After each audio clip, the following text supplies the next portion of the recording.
చేస్తున్నావు? ఇప్పుడు ఈ వర్తమానాన్ని ఏం చేస్తున్నావు అంటే పరిపూర్ణమయందు ఎరుగలేదు అని తెలుసుకున్న తర్వాత మళ్ళా నీవు నడుచుకునేటప్పుడు తెలిసిన తెలివితో నడుచుకోవాలనా, తెలివి లేక నడుచుకోవాలనా? తెలివితో నడుచుకోవాలనా? కంపిటివయ్యా బోధంతో ఎరుక చేత నడుచుకోవాలనా, ఎరుక లేక నడుచుకోవాలనా? ఎరుక లేక నడుచుకోవాలి. ఎరుక ఎప్పుడైతే లేకపోయిందో ఆగామి అనేటటువంటి దానిని, ఆగామి అనేది సృష్టి కావడానికి ఏమైనా అవకాశం ఉన్నదా? లేదు. కాబట్టి ఇప్పుడు ఏం చేయబోతున్నాడంటే వివేక దృష్టి చేత ఉపదేశ రూపకంగా తత్వోపదేశము ద్వారా సంచితాన్ని లేకుండా చేసుకుంటుంది. అది నశించిపాయ. ఇప్పుడు ఈ యొక్క ఆయతనం అనేటటువంటి ఆయతం ఉన్నది కదా, ఇప్పుడు ఉన్నటువంటిది ఏమిటి? ఇప్పుడు చేసే కర్మకి ఏమంటున్నావు? ప్రారంధం. ఈ ప్రారంధాన్ని నువ్వు చేస్తున్నావు కదా. ఈ ప్రారంధం అనేటటువంటి కర్మలో ఆగామికి తావు లేకుండా కర్మాచరణ చేస్తున్నావు. అప్పుడు కర్మ అనేది రహితమైతుందా లేకుండా నిలబడిపోతుందా? రహితమై. అందుకొరకే గత విరహితమై ఎడతెగని చూపే గురి తగులవేయుట. ఎడతెగకుండగా ఏకలక్షణంగా ఏ గురుడు ఏమి చెప్పినాడు? ఉన్నది గురుడన్నది నేకన్నదంతట ఉన్నది, ఉన్నదేమో ఉన్నది, నేనన్నదే లేకున్నది. లేకున్నది నేనన్నది లేదు అన్నప్పుడు తగలవేసినట్లనా, దాన్ని గురిని నిలిపినట్లనా?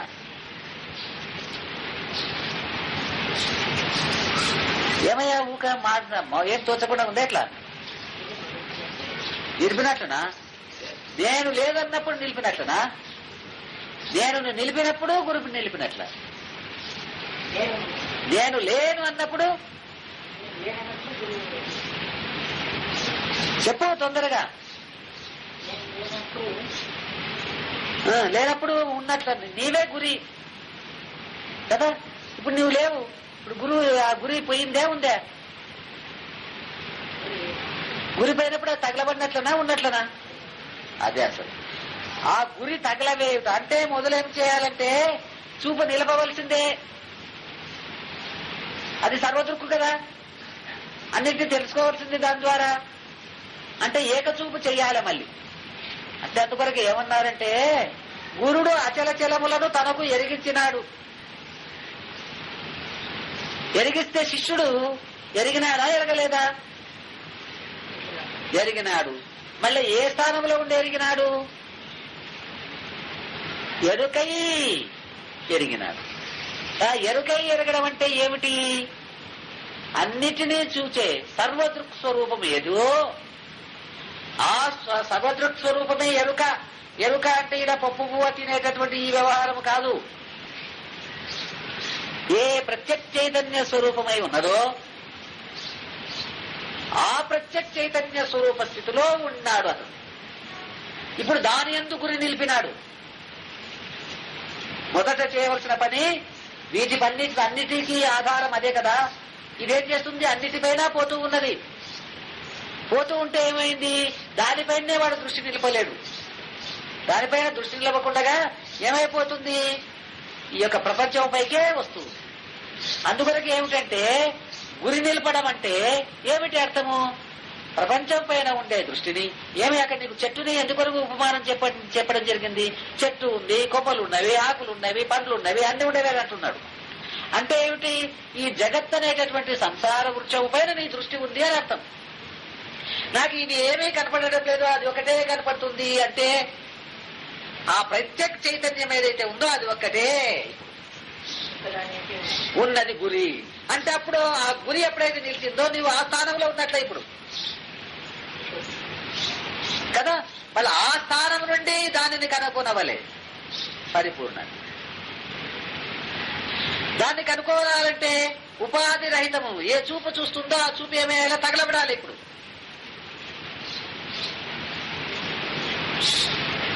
ఎందుకు?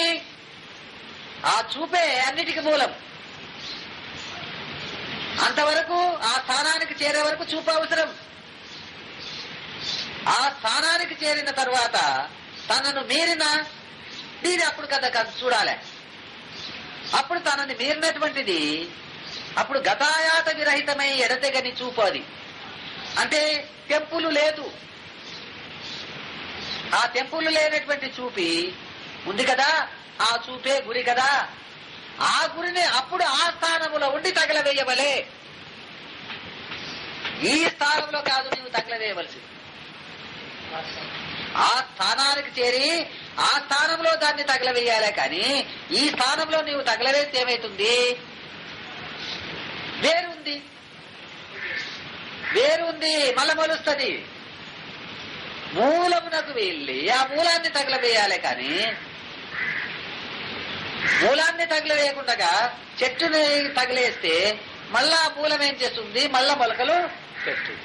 కాబట్టి ఆ స్థానానికి వెళ్ళి ఆ స్థానంలో ఆ స్థానం ఎందు గురి నిలుపమన్నాడు. అందుకొరకే సకల దృశ్యములు చూచే చూపు నిలపవలే అని అన్నాడు. ఆ చూపు నిలపడమే గురి నిలపడం. అయితే ఇప్పుడేం చేయమంటున్నాడు? ఆ స్థానానికి చేరుకున్న తర్వాత ఎడతెగని చూపు కదా అది. దాన్ని అదే ఆ చూపే గురి, దాన్ని తగలవేయవలే. ఆ స్థానానికి వెళ్ళి దానికి నీకు మూలము లేదు, స్థానము లేదు అని దాన్ని తగిలేయాలి. ఈ స్థానంలో కాదు తగలవేయవలసింది. ఏ స్థానానికి వెళ్ళి తగలవేయవలే? సర్వదృక్ స్వరూపమైనటువంటి ఏ ప్రత్యక్ష చైతన్యం ఉన్నదో ఆ చైతన్య స్థానంకు వెళ్ళి దానిని తగలవేయాలి. తగలవేస్తే అప్పుడేమైతుంది? అప్పుడు ఎరుక లేదు, అది మరుపు లేదు. ఈ విషయం ఏదైతే ఉందో గురువు తన గురువు ద్వారా గురు శుశ్రూషలు చేసి తన అనుభవానికి ఈ విషయం తెలుసుకున్నాడు. అయితే ఈ అనుభవ విద్య గ్రంథాలు చదివితే అర్థమవుతుందా? అర్థము కాదు. ఇది స్వానుభవ విద్యనయ్యా, గ్రంథాల ద్వారా దీనిని అర్థం చేసుకోలేవయ్యా అని అంటున్నాడు. ఇది స్వానుభవ విద్య.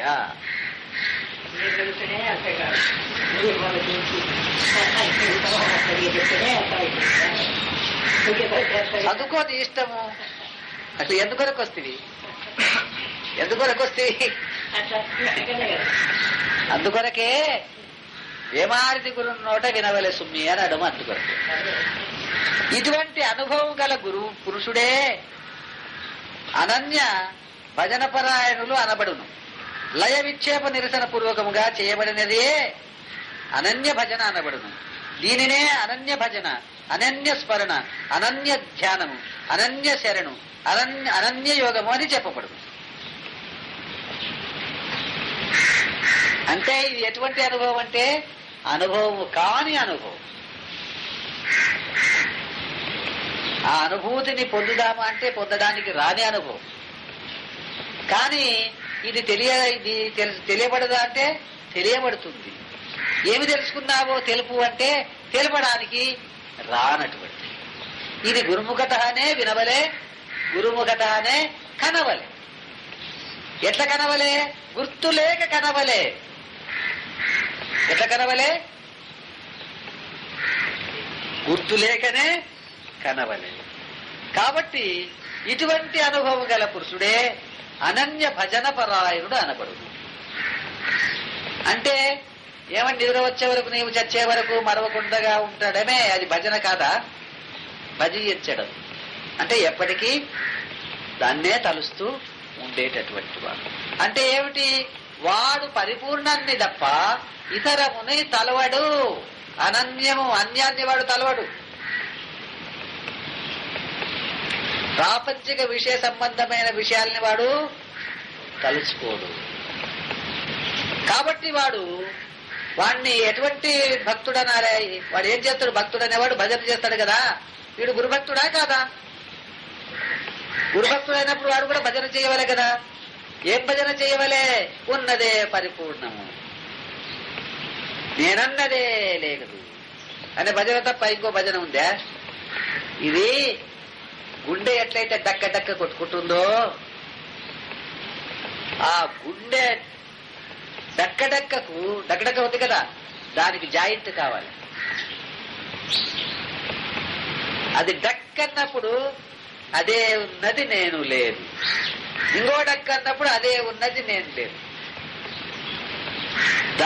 అది ఎన్ని డక్కడక్కలు కొట్టి అన్ని సార్లు దీని భజన జరగవలే. అట్లా భజన జరిగిన వాడు భజన పరుడు. ఈ భజన చేస్తున్నారా అందరూ? ఏవో చేస్తున్నారేమో, నేనేమో చేయడం లేదు. ఎందుకంటే ఎవరు చేయడం లేదని అంటే కోపం వస్తుంది. పెద్ద పెద్ద మనగాడు ఇతడు ఒకడే చేస్తున్నట్టుంటాడు అంటారు. లయ విక్షేప నిరసన పూర్వకముగా చేయబడినది అనన్య భజన అనబడును. ఏది అనన్య భజన అంటే లయ విక్షేప నిరసనం. లయ విక్షేపాలని నిరసన పూర్వకముగా చేయబడడం.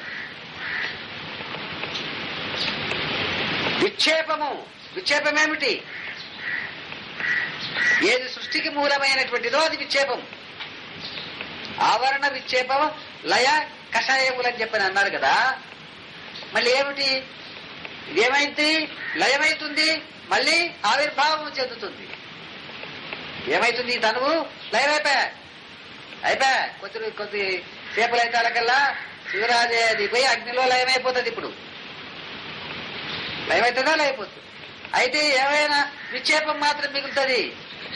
అయితే సంకల్పం ఉన్నట్లయితే విక్షేపం మిగులుతుంది. మళ్ళీ ఈ విక్షేపం ఏం చేస్తుంది? సృష్టికి మూలం అదే కదా. విక్షేపం ఏం చేస్తుంది? ఆవరణని తెచ్చిపెట్టుకుంది. ఈ ఆవరణ లయమైన తర్వాత విక్షేపం మిగులుతుంది. మళ్ళీ ఈ విక్షేపాన్ని కూడా ఏం చేయాలి? నిరసన చేయాలన్నా తన పెట్టుకోవాలన్నా. అది భజన అంటే లయ విక్షేపములను నిరసన చేయడమే భజన. తాళాలు తీసుకొని కొట్టుకుంటూ ఉండడం భజన కాదు.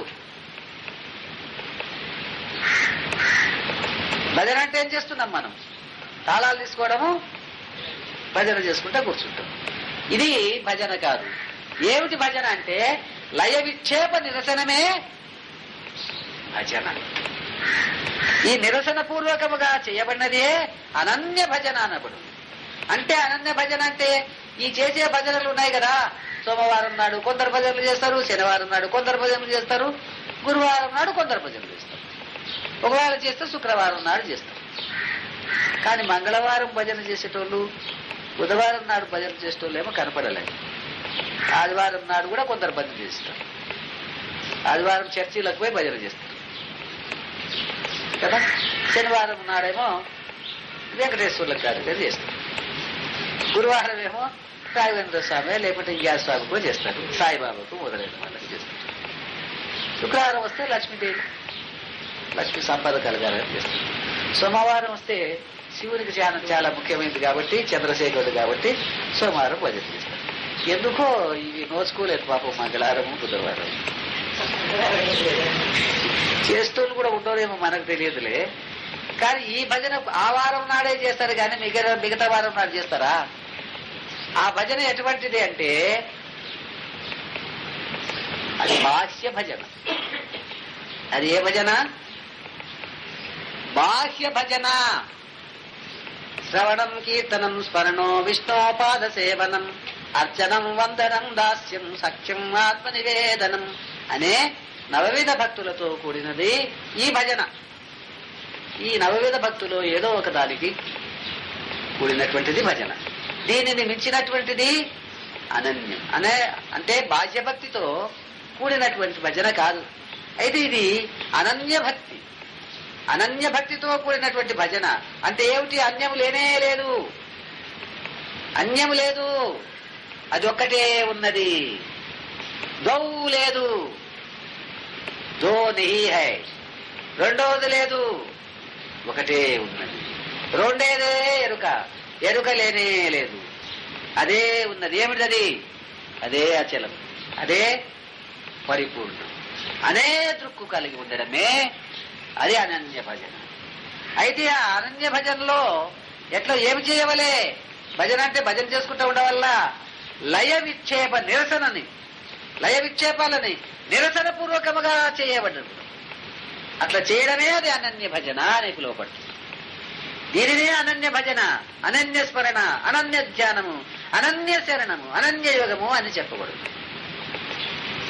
ఇది భాగవత కృష్ణయ్య గారి యొక్క నిర్వచనం. ఇది శృతులలో చెప్పబడినటువంటి నిర్వచనం కాదు. ఆయన నిర్వచనం ఈ విధంగా ఉంది. నీవు ఏమి చేసినా లయ విక్షేపములను నిరసన చేయడమే భజన. లయ విక్షేపములను నిరసన ఇంకా ఏమి తలచినా లయ విక్షేపములు లేవని అనుకోవడమే, నిరసించడమే అది స్మరణ. లయ విక్షేపాలను నిరసనం చేయడమే ధ్యానము. లయ విక్షేపములను లయము చేయడమే అది శరణు. లయ విక్షేపములను నిరసన చేయడమే యోగము. అంతేకాని ఇతరము యోగము కాదు. విక్షేప శక్తి, ఆవరణ శక్తి మహా గొప్పదే. కానీ ఆవరణం పోయినంత మాత్రాన విక్షేపం రహితం కాదు. ఆవరణ శక్తి మహా గొప్పది. ఈ ఆవరణ శక్తిలో నుండి చాలా మంది బయటపడలేకపోతున్నారు. కానీ ఆవరణ శక్తి నుంచి ఒకవేళ బయటపడినా విక్షేప శక్తి నుండి బయటపడలేదు. ఆవరణం ఏమైతుంది? కాలానుగుణ్యంగా లయమైతుంది. ఈ ఆవరణము కాలానుగుణ్యంగా లయము కావడము దీనికి సహజము. లయమైన తర్వాత ఏమి జరుగుతుందంటే విక్షేపం మిగులుతుంది. ఈ విక్షేపం ఎంతవరకు మిగులుతుందో అంతవరకు ఇదేం చేస్తుంది? మరొక ఆవరణని తెచ్చిపెట్టుకుంటుంది. కాబట్టి ఏది ఆవరణకి మూలమైందో, ఏది ఆవరణని కొడతీర్చి పెట్టుకుంటుందో దానిని నిరసించడమే నిజమైన భజన, నిజమైన యోగము, నిజమైన శరణు, నిజమైనటువంటి నిధిధ్యాస, నిజమైనటువంటి యోగము. ఇంకా మిగతాది ఏవి సరి అయినది కాదు అని ఈయన యొక్క నిర్వచన. ఎవరి నిర్వచన? భాగవత కృష్ణయ్య గారి నిర్వచనం. అయితే జ్ఞానము, వైరాగ్యము, యోగము ఈ మూడు ఉన్నాయి కదా. జ్ఞానం ఉంది, వైరాగ్యం ఉంది, యోగము ఉంది. యోగం అనేది ఏమిటి? చిత్తవృత్తి నిరోధక యోగ అని ఎవరు చెప్పినారు? పతంజలి చెప్పినాడు. మళ్ళీ ఈయనేమని చెప్పినాడు యోగాన్ని గురించి ఈ కృష్ణుడు? యోగ కర్మ సుఖౌశలమని ఈయన చెప్పినాడు. ఆ తర్వాత జ్ఞానమే మోక్షము అని చెప్పనని చెప్పినాడు. ఎవరు? ఆయనని. ఆ తర్వాత మళ్ళీ ఏమని చెప్పినాడు? ఈ జ్ఞానేన జ్ఞేయమాలోక్య పశ్చాజ్ఞానం పరిచర్యదని కూడా చెప్పినాడు. చెప్పినాడా చెప్పలేదా? ఎక్కడ చెప్పినాడు? ఉత్తరగీతలో చెప్పినాడు. అయితే జ్ఞానము ఉన్నది, వైరాగ్యము ఉన్నది, యోగము ఉన్నది. అయితే జ్ఞానయోగ సాధన వలన మోక్షాన్ని పొందుతావు అని చెప్పడం జరిగింది. వైరాగ్యము వలన, వైరాగ్యమే జ్ఞానం, అసలు వైరాగ్యమే జ్ఞానం. కాబట్టి ఆ జ్ఞానాన్ని నీవు పొందవలనంటే వైరాగ్యముని కలగజేసుకో. సంసారం అనేటటువంటి బంధము నుండి విడిపడినట్లయితే విడిపడమే వైరాగ్యము. ఆ వైరాగ్యం వలననే నీవు జ్ఞానం పొందుతావని చెప్పని శంకరాదులు చెప్పినారు. దాని కొరకే నీవు ప్రయత్నము చేస్తున్నావే, ఆ ప్రయత్నమే యోగమని కూడా అన్నారు. యోగం అంటే యుగ్మ అనే పదము నుండి వచ్చింది. అంటే రెండు పదార్థాలు ఉంటే ఒక పదార్థము నుండి ఇంకొక పదార్థం, ఒక పదార్థములో మరి ఒక పదార్థాన్ని కలుపుట యోగము. ఒక పదార్థములో మరి ఒక పదార్థంని కలుపుట యోగము. నీవు పాలల్లో నీళ్లు తీసుకుపోయి వేస్తే అది కూడా యోగమే. ఎందుకు? పాలు ఒక పదార్థము, నీళ్లు మరొక పదార్థం. కాబట్టి దీన్ని తీసుకుపోయి దాంట్లో వేస్తే ఇది తన ఉనికిని కోల్పోతుంది. నీళ్ల రంగు పోయి దానికి పాల రంగు వస్తుంది. అట్లానే పరమాత్మ అనేటటువంటి పదార్థములో జీవుడు అనేటటువంటి పదార్థాన్ని కలిపితే ఈ జీవత్వము దానికి పోయి పరమాత్మత్వము దానికి వస్తుంది అని చెప్పి యోగము చెప్పినారు. అయితే దాంట్లో ఈ పరమాత్మ ఇప్పుడు పాలు నీళ్లు రెండు కలిసి ఉన్నావా, కేవలం పాలే ఉన్నావా? అంటే ద్వవు ఉన్నట్లనా లేనట్లనా? రెండు ఉన్నట్లనే. అయితే ఈ జ్ఞానము, వైరాగ్యము, యోగము అనే పద్ధతులు ఉన్నావే, ఇది ఏమి నేను చెప్పేది ఏమిటి అంటే నువ్వు దాన్ని జ్ఞానం అంటే నీ ఇష్టమను. వైరాగ్యం అంటే నీ ఇష్టం అను, యోగం అంటే నీ ఇష్టం అను. కానీ నీవు లయ విక్షేప నిరసన కాలమందు లయ విక్షేప నిరసనము చేస్తేనే ఇది నీకు సంభవిస్తుంది. జ్ఞానము, యోగము, వైరాగ్యము ఈ మూడు లయ విక్షేప నిరసనము చేస్తేనే ఇది నీకు సంభవం, లేకుంటే ఇది అసంభవం అని అంటున్నాడు. ఈయన జ్ఞానం వేరే ఉంది, ఈయన యోగము వేరే ఉంది, ఈయన వైరాగ్యం ఇంకోటి ఉంది. ఏమిటి? విక్షేపము, లయ విక్షేప నిరసనం. ఆ నిరసన కాలంలో ఇది సంభవిస్తుంది. అంటే నిరసన కాలంలో ఇది సంభవిస్తుంది. జ్ఞానం వస్తుంది, వైరాగ్యం వస్తుంది, యోగం వస్తుంది, అన్ని వచ్చేస్తున్నాయి నిరసన కాలములో. నిరసన అయిన తర్వాత మూడు ఎగిరిపోతాయి.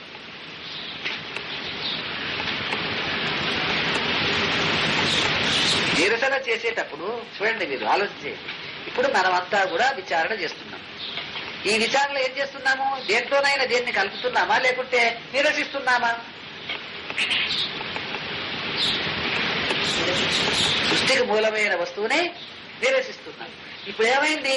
మన మనస్సులన్నీ ఉన్నాయి కదా, అందరి మనస్సులు కదా. ఈ మనస్సులు దేన్నైనా అజ్ఞాన ఆవృతమైనటువంటి విషయాలపైన ఏమైనా ఇప్పుడు ఉన్నదా ఈ మనస్సు, ఈ చూపు?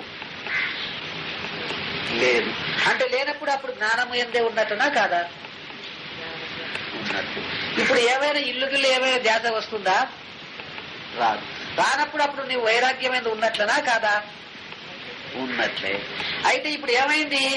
ఈ బోధ ఎందే దృష్టి ఉన్నదా, లేకపోతే ఇంకొక దాని ఎందు దృష్టి ఉన్నదా మనకు? అంటే మనస్సు ఏమైంది? బోధ ఎందు ఐక్యమైంది అన్నప్పుడు అప్పుడు యోగం సాధించినట్లా. అంటే ఈ నిరసన కాలం యందు జ్ఞానము సంభవిస్తుంది, వైరాగ్యం సంభవిస్తుంది, యోగము కూడా సంభవిస్తుంది కదా. సంభవించిన తర్వాత ఏమైతుంది? మూడు లేకపోతాయి.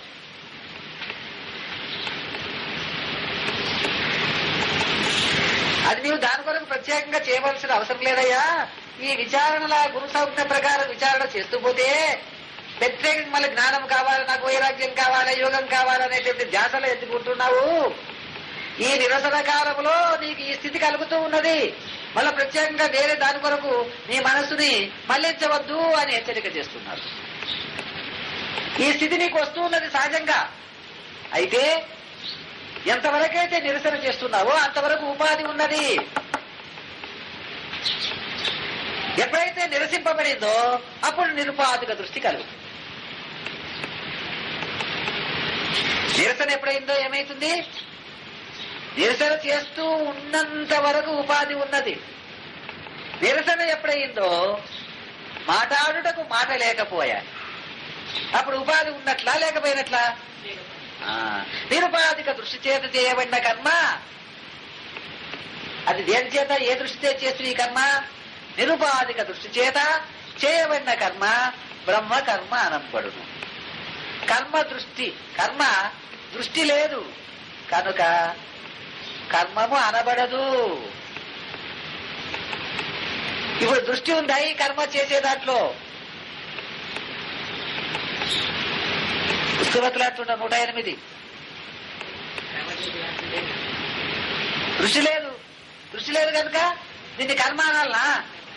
అనరాదు. కర్మ కాని కర్మ ఇది. కాబట్టి నిరుపాధిక దృష్టితో చేయబడిన కర్మ ఇది బ్రహ్మకర్మ. కాబట్టి ఈ కర్మకు దృష్టి లేదు కనుక దీన్ని కర్మ అని అనరాదు. ఈ పురుషుడు ఎటువంటి పురుషుడు? ఈ పురుషుడు సంకల్పత్యాగుడు. ఉన్న సంకల్పము పోయింది. వాడే లేనప్పుడు వారికి ఒక సంకల్పం ఉందే ఏమిట? లేదు. ఈ పురుషుడు ఏ పురుషుడు? లేని పురుషుడు. ఈ లేని పురుషుల్లో ఈ సంకల్పము ఉన్నదా? లేదు. ఈ పురుషుడు సంకల్ప త్యాగుడు కనుక చేసినా చేయని వాడే, చేసినా చేయని వాడే, చేయకున్నాను చేసిన వాడే, చేయకుంటే కూడా చేసిన వాడే, చేసినా ఒకటే చేయకున్నా ఒకటే.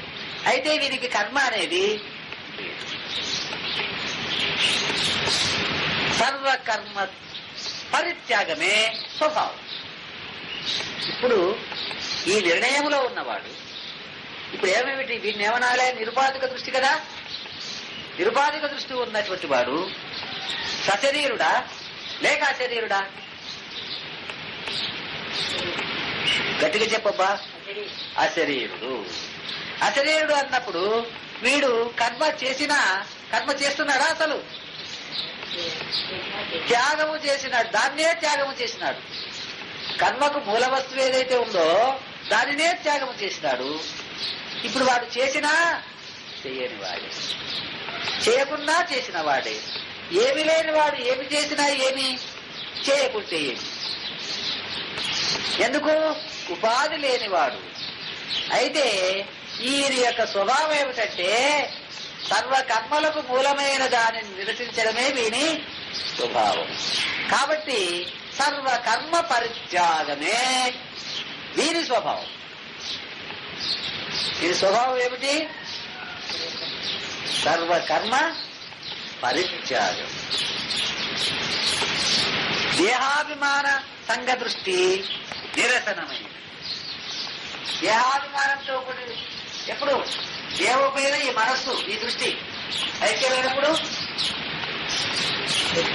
దేవపైన ఈ మనస్సు ఐక్యమైనప్పుడు అది సంఘ దృష్టి. అభిమానం కలుగుతుంది. దాన్ని ఏమనాలే? దేహాభిమానం కలిగినప్పుడు దాన్ని ఏ దృష్టి అనాలే? సంఘ దృష్టి. ఇప్పుడు దేహాభిమానం వీనుకున్నదా? లేదు. దేహాభిమాన సంఘ దృష్టి ఏమైంది? నిరసనమైనది. కనుక విధి నిషేధ దృష్టి లేదు. విధి అంటే చేయవలసిన పని, నిషేధం అంటే చేయరాని పని. ఈ పని చెయ్యాలి, ఈ పని చేయరాదు. ఇప్పుడు ఏమిటంటే శివరాజయ్య దగ్గరికి పోయి వస్తుంది. శివరాజయ్య దగ్గరికి పోయిన తర్వాత ఏమేమి పనులు చేయాలో ఆ పనులు చెయ్యాలి. ఏదేమో చేస్తారు కదా కర్మకాండ, అది చేసినాం, అది విధి. ఏమి ఆ తర్వాత ఇది చేయరాదంటే నిషేధం కదా. ఇప్పుడు విధి ఉందా, నీకు నిషేధం ఉందా? పోయించిన తర్వాత ఏమి స్నానం చేయకుండా ఇంటికి రారాదు.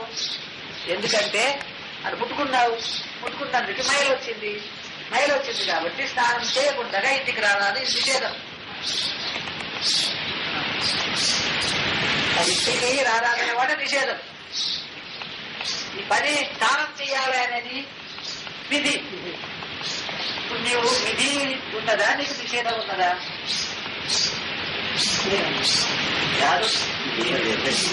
ఏమి లేదు. ఇప్పుడు ఆశ్రమానికి వస్తుంది స్వామి వరే నువ్వు స్నానం చేయకుండా నా దగ్గరకు వచ్చింది కదా అని ఆ స్వామి గురుస్తాయి వస్తాడా కదా. ఇది నిషేధ దృష్టి. ఇప్పుడు ఎప్పుడు ఉపాధి ఉన్నంత వరకు విధి ఉండెను, నిషేధము ఉండెను. అది నిరసనమైపోయింది కాబట్టి విధి నిషేధ దృష్టి ఇప్పుడు లేదు. కాబట్టి ఇప్పుడు శుభము లేదు, అశుభము లేదు. శుభకర్మ చేయడు, అశుభకర్మ చేయడు. ఈ రెండు పరిత్యాగం. శుభ అశుభ కర్మ పరిత్యాగము. ఎందుకీ? దేహాభిమాన సంఘ దృష్టి ఎప్పుడైతే నిరసనమైపోయిందో శుభాశుభ కర్మను కూడా వీరికి ఉన్నదా అంటే లేదు. శుభకర్మ లేదు, అశుభకర్మ లేదు.